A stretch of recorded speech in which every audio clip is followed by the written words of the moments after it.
Peter's question to Jesus in Matthew 18 verse 21 is one we have all silently asked at some point. Lord, how many times shall I forgive my brother or sister who sins against me? Up to 7 times.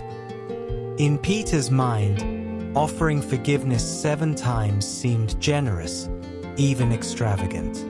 In Jewish tradition, forgiving 3 times was already seen as sufficient, so Peter's suggestion of 7 might have felt like going above and beyond. But Jesus' answer surprises him, and surprises us even today. I tell you, not 7 times, but 77 times. Some translations say 70 times 7, but the number itself isn't the point. Jesus isn't giving us a math problem. He's giving us a heart problem to solve. Forgiveness, in God's kingdom, is not about keeping account. It's about living in a posture of grace, refusing to let bitterness take root, and reflecting God's own endless mercy toward us. Jesus then tells a parable about a king who wanted to settle accounts. One servant owed him an unimaginably large amount, something he could never repay in 100 lifetimes. Out of compassion, the king forgave the entire debt. But that same servant, moments later, refused to forgive a fellow servant who owed him just a small amount. The injustice is striking. How could someone forgiven so much turn around and hold on so tightly to a small offense? And yet, if we're honest, we can sometimes be like that servant.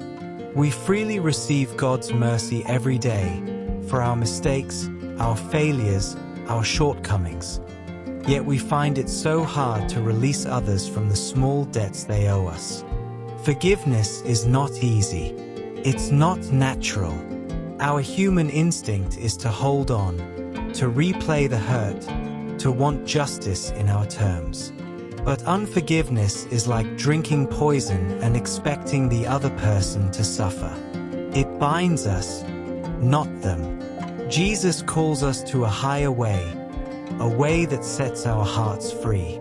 Forgiveness does not mean ignoring wrong, excusing bad behavior, or pretending the hurt never happened. It means choosing to release the right to revenge, choosing to leave justice in God's hands, and choosing peace over resentment. In our daily lives, this teaching is deeply practical. It means forgiving that family member who has hurt you more times than you can count. It means letting go of workplace grudges, where an unfair colleague or boss made your life harder. It means releasing that friend who betrayed your trust, even if they never apologize. Sometimes forgiveness is a one-time choice. Other times it's a process we have to repeat daily. And yes, forgiveness might not restore every relationship to what it once was. Trust may need time to rebuild, but it will always restore your own soul. Jesus ends the parable with a warning that if we do not forgive from the heart, we cannot expect God's forgiveness to flow in our lives.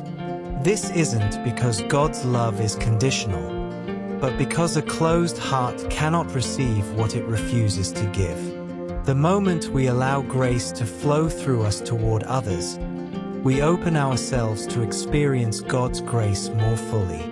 Chapter 19 begins with Jesus leaving Galilee and going into the region of Judea, where crowds followed him, and he healed them.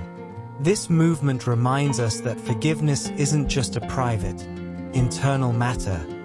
It is part of the healing work God wants to do in us and through us. As we forgive, we are healed. As we release, we make space for God to restore joy, peace, and wholeness. So today, take a moment to think, who is that one person you are still holding in your heart with chains of resentment? Maybe it's someone close to you, maybe it's yourself. Yes, sometimes the hardest person to forgive is ourselves. But remember this, God has already forgiven you more than you can imagine. You don't need to live under the weight of guilt or bitterness. Ask God for the strength to forgive, and then take the first small step. Even if your emotions don't yet match your decision, act in faith. Over time, your heart will follow.